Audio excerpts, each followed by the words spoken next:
এই পুরো বাড়িতে আমার মায়ের একটা চিহ্ন তো আর বাকি রাখলেন না আপনারা। এভাবে কেন বলতেছো বাবা? আপনারা যে সব প্ল্যান করে করতেছেন না, সেটা আমি খুব ভালো করেই বুঝতেছি।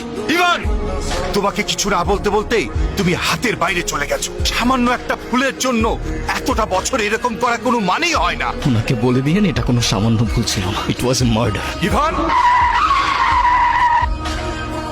সরি। এখনই তো অ্যাক্সিডেন্টটা হয়ে যেত, তারপর দোষটা হইতো আমার। নাম কি? নূপুর। ফাঁকা রাস্তা, একা একটা মেয়ে মানুষ, তার উপরে আবার বিয়ের সাজে, রিস্ক তো আছে বল। আপনি মনে হয় একটু বেশি কথা বলেন না? যা বাবা, আমি আবার কি এমন বললাম? আপনি সত্যি আমার অনেক বড় উপকার করলেন। আমার একটা ফ্রেন্ড আসবে, আপনি তাহলে যান। হ্যাঁ, ওকে। আপনি আবার এদিকে একা একা চলে আসছেন কেন? আপনার ফ্রেন্ড আছে নাই? আপনিও কি ফলো করতেছেন আমাকে? হ্যাঁ, আমিও ফলো করতেছি আপনাকে। নেন। সরি, আসলে আমার একদমই খেয়াল ছিল না। আপনি কি আমাকে একটু শ্যামপুর স্টেশনে পৌঁছে দিতে পারবেন? ওকে, প্যারা নাই, চলেন বাসায় জানে। কি এই যে পালিয়ে বিয়ে করছেন। এত কিউরিসিটি থাকা ভালো না, বুঝেছেন? না, আজকাল তো 2 দিনে ভালোবাসা হয়, 3 দিনে পালানোর পর 4 দিনে ডিভোর্স হয়ে যায়। তা আপনার কত দিনের রিলেশনশিপ? অনেক দিন। আপনার কল আসতেছে, কলটা ধরেন। কি হলো, থামলেন কেন? আমার ক্ষুধা লাগছে, খাইতে যাব। আপনি খাবেন? না। ঠিক আছে, খাইলে আসেন, না খাইলে নাই। আচ্ছা, আপনি কি মানুষ বলুন তো? একটা মেয়ে না করলো আর সাথে সাথে তাকে রেখে চলে আসলেন? আপনার ভাগ্যটাও ভালো, আমি আপনাকে 2বার জিজ্ঞাসা করছি। তা না হলে একবারের বেশি 2বার আমি কাউকে বলি না, বুঝলি? চলেন তাহলে আপনাকে পৌঁছে দেই। ঠিক আছে তাহলে, আই গেস আমাদের জার্নি এখানেই শেষ। আচ্ছা, আপনার বয়ফ্রেন্ড কই? আচ্ছা, আপনার ফোনটা একটু দেন তো। শিওর।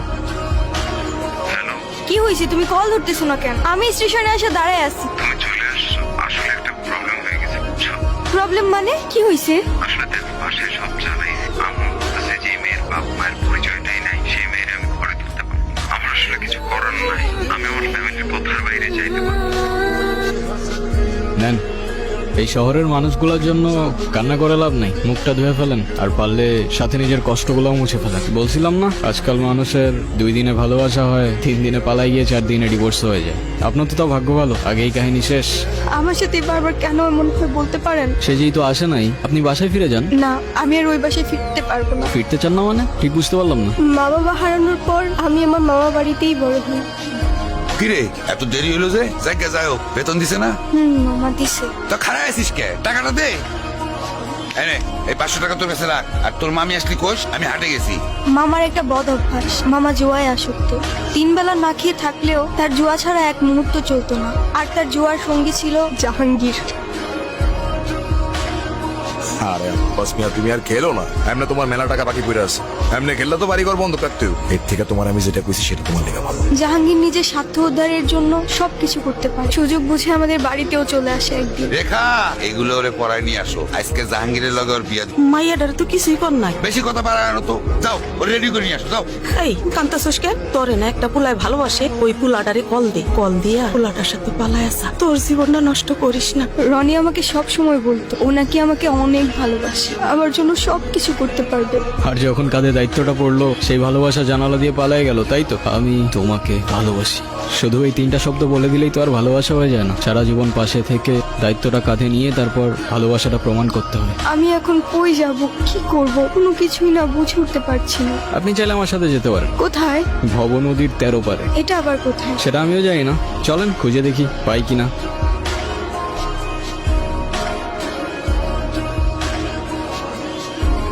কি হলো? ফিউয়েল শেষ। এখন উপায়? আরে সেটা তো আমিও বুঝতেছি না। এ বাস বাইরো। এই গিরা, নিজের ভাগ্নিরে ভাগাই দিয়া তুই আমারে কইতেছস পাইছো?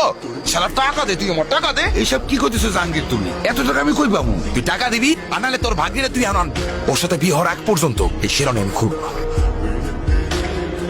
মোস্তফা কে? আমার বাবা। মা আর আমি অনেকদিন বায়না করার পর অবশেষে একদিন বাবা আমাদের ঘুরতে নিয়ে যায়। মা মা আইসক্রিম খাবো। আইসক্রিম? দাঁড়াও, আমি যাবো আর আসবো।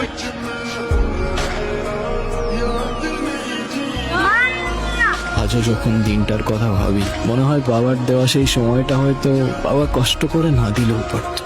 মা যাওয়ার পর থেকে বাবা আর আমার দূরত্বটাও বাড়তে থাকে, আর শুরুটা হয় বাবার সেকেন্ড বিয়েটা দিয়ে, যেটা আমি কোনোদিনই অ্যাকসেপ্ট করতে পারি। আচ্ছা, তোমার ফোনটা একটু দিবা? মামিকে ফোন করে জানাই আমি ঠিকঠাক আছি। নূপুর, সকাল হয়ে গেছে, যেতে হবে। কোথায় যাব? ওই ছেলেটার না আসার কথা। আরে ওর ভরসায় বসে থেকে আর লাভ নেই, কোথায় না কোথায় কি খেয়ে পড়ে আছে কোনো ঠিক নাই। কই ছিলি তুই? তেল নিয়ে আসছোস? কিন্তু মেহমান ঠিকই নিয়ে আসছে। নূপুর, আমি তোমারে বারবার বললাম যে আমি শেরওয়ানিটা পরে তো তুমি আমার লেগে এতটুকু অপেক্ষা করতে পারলা না? তোমার লেগে শেরওয়ানি আমি এখনো করি। সময় থাকতে থাকতে তোর ভাড়াটে নাট বল্টু নিয়ে কাইটা পর জাহাঙ্গীর, সময় চলে গেলে শেরওয়ানির সাথে সাথে তোর ইজ্জতটাও খুলে যেতে পারে। নূপুর, তুমি আসো আমার সাথে। হাতটা ছাড় জাহাঙ্গীর। তুই জাহাঙ্গীরের লগে লাগতেইস না। এই জাহাঙ্গীর কেনা তুই এখনো চিনোস না। তোর মতো জাহাঙ্গীর প্রত্যেকটা গলির মোড়ে জঞ্জালের মতো পড়ে থাকে, চেনার প্রয়োজনই মনে করি।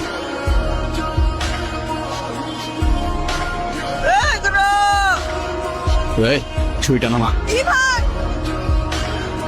বাবা কোথায়? তোর এই অবস্থা কে করেছে আমাকে বল। আমি কারোর জন্যই কখনো কিছু করতে পারিনি। তুমি কান্না করো না বাবা, আমি আসি তো। নুপুর কোথায়? তুমি নূপুরকে কিভাবে চেনো? আরে ওই তো, তুই কোথায় আছিস, কি করছিস, আমাকে সব খবর দিল। তারপরে সকালে এসে তোর এই অবস্থা দেখলাম। তোর গায়ে কে হাত দিছে খালি একবার বল, বাকিটা আমি দেখছি। বলেন মা কবুল। আমি কবুল বলবো না। বিয়ে করবি না মানে? করবে না মানে করবে না। তুই আবার এনেছিস? ওরে আজকে আমি এই সাবধানে, তোর জবানের চেয়েও ট্রিগার ফার্স্ট চল। একবার চেপে দিলে তোর কথা আর আমার কান পর্যন্ত পৌঁছাবে না ভাই। বাবা, এই জাহাঙ্গীর আমার সহজ সরল ভাগ্নিটারে ভয় ভীতি দেয়, আজকে বিয়ে করতে আইছে।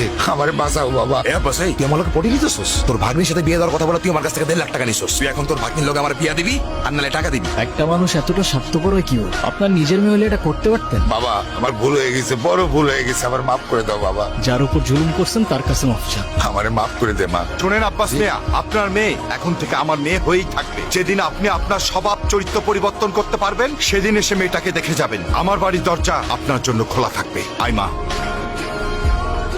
একটা জীবন সমুদ্রে তার মুক্ত একটা পাখি, আলোতে এলেই দেখা যায় বোকা অন্ধকারের সাথী। সবশেষে পাশে পরিবার, আর পরিবারই তোর লাঠি। ছোট্ট খোকার আকাশ জুড়ে সবুজ প্রজাপতি।